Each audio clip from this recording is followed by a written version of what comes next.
If you guys are ever looking for some easy money, pickpocket bards, they've got the best loot.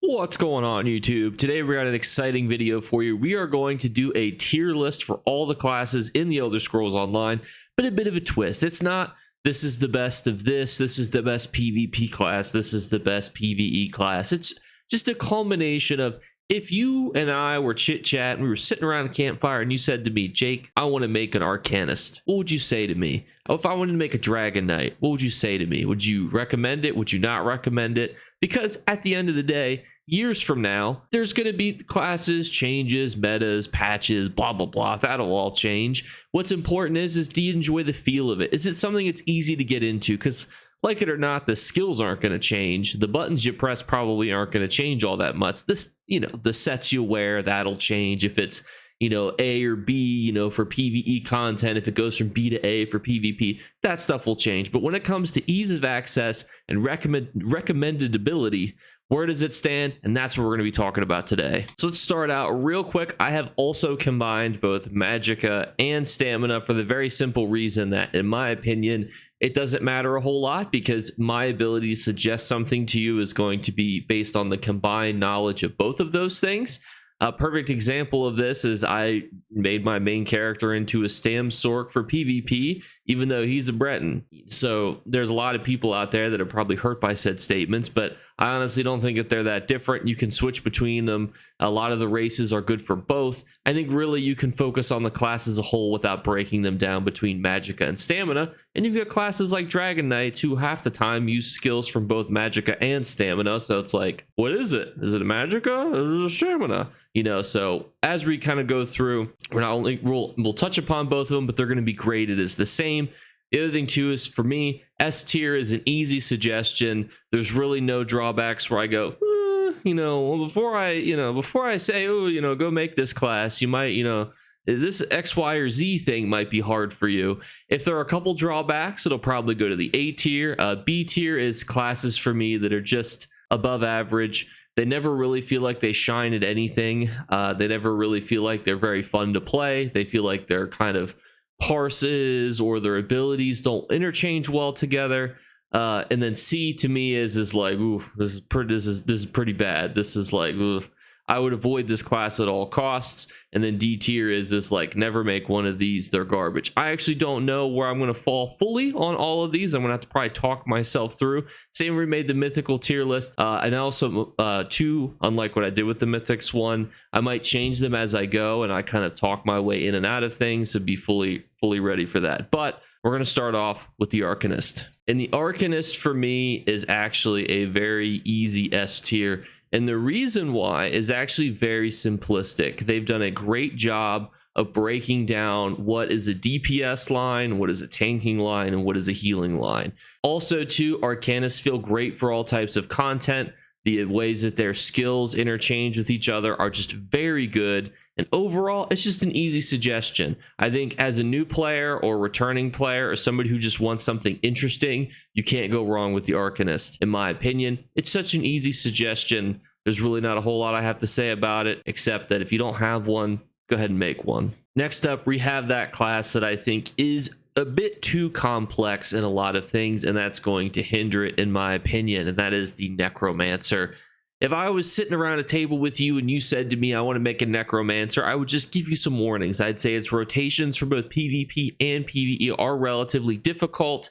You use the skills inside of a city, people are not going to be very happy with you. The Stamina Necromancer does do pretty well with parsing, and it is a pretty good PvP class. It also has really good viability for things like tanking, so that's why it's not lower on the list for me. But if we were chit-chatting and you were a brand new player and you were like, Jake, want to make a Necromancer, that's what I would warn you about. I'd also say too, don't use your skills inside the city. We don't want you to become a criminal. We don't want you to get a bounty off the rip when you don't have any money. So for me, that's why Necromancer is solidly in the B tier. And joining it in the B tier is actually also going to be the Warden. I am not a fan of the Warden's PvE parses. I think that they're exceptionally convoluted. And conversely, for PvP, everyone knows what you're going to do. You're going to spam your beetles and you're going to spam uppercut, and that's like your whole rotation. And then you'll execution or strike if you can get them on the ground, or you can get them below certain health. Like there's no real good viability. I don't think it's very fun to build. I think that as a class, it really needs a lot more sets that benefit it, and I'm excited to see how it does with Endless Archives. And it's not to say that it's a bad class by any means. Please don't think that. My logic is that when it comes to PvE content, it's just not very good comparatively. And when it comes to PvP content rather, it's very formulaic. When you're fighting against a warden, you almost always know kind of what they're going to do, what tools they've got in the toolbox, so they can be a lot easier to fight than other classes. And it doesn't feel fun to make one because you almost know exactly how you're going to build it. So for me, that's our wardens in B tier. It's going to be below the necromancer, so I'm going to try to keep the better ones on the left and then on the right. The reason why necromancer is going to stay on the left is because it's got a higher skill bar, in my opinion, for what it can accomplish. But overall, a warden is not bad by any means. They still have really good roles, support roles that they can fill. It just, to me, if we were sitting around that table, sitting around the bonfire, I would put it in the B tier. Next, we are going to have our first A tier, and that is the Dragon Knight. Why just it? Some of you might have this in B tier. Some of you might have this in S tier. I'm going to put it right smack dab in the middle, and I'm going to try to make both of you agree with, or at least understand where I'm coming from. So for me, Dragon Knights, when it comes to PvE content, it's okay. It's certainly viable and feasible to do. They do the support roles decently well, but that's where it kind of holds itself back from the S tier. But if you were looking at it from a PvP perspective, I think Dragon Knights are one of the easiest classes to suggest to newer players. Like, hey, thinking about making a Dragon Knight, I'll be like, well, you're gonna have easy access to ultimate, you're gonna have easy access to really good abilities that you're gonna be able to use on your opponents. Your abilities work really well together. There's a lot of synergy. A lot of times you don't have to rely on updating like guild lines and stuff. So that's why I really like the Dragon Knight. I think it does a lot of things well, and I think if it was just a little bit better for PvE DPS throughout a majority of the patches, I would probably rank this higher. But even when people do use Dragon Knights, their parses are generally a bit more cattywampus. When I say parses, I actually mean for both PvE and PvP.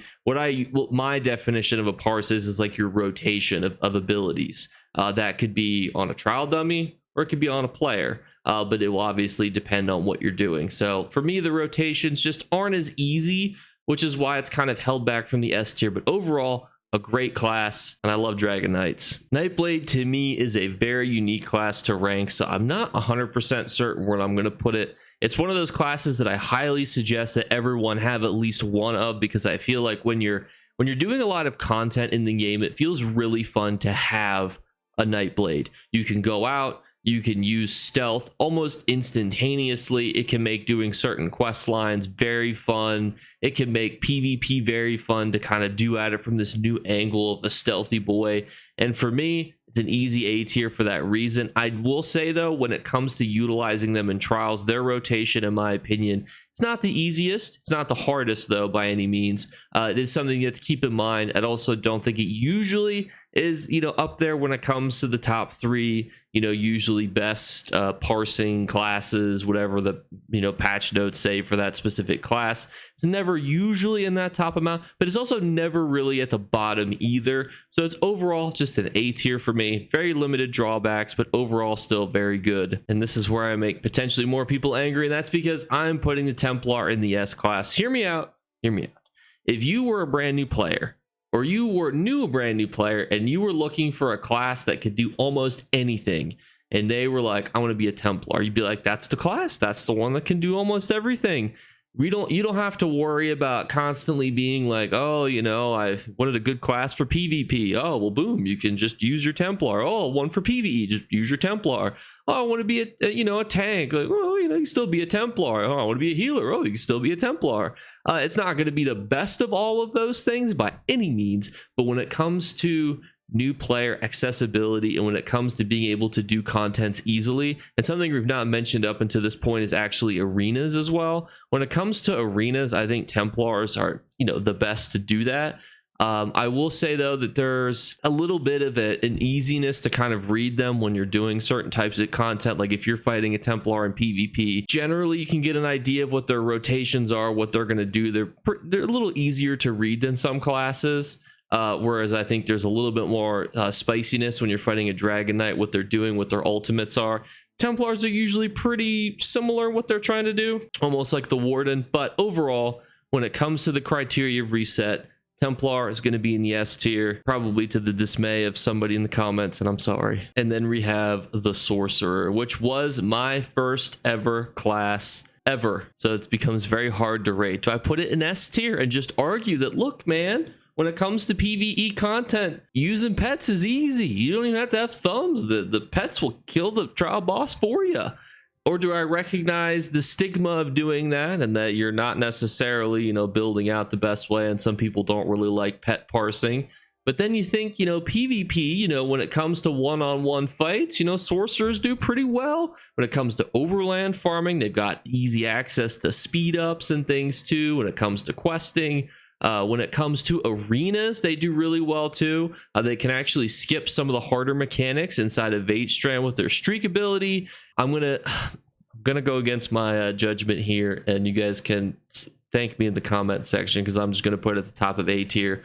It's my favorite class in the game. I play it all the time, but I will recognize that when it comes to anytime the most broken thing comes out, it's never on a sorcerer.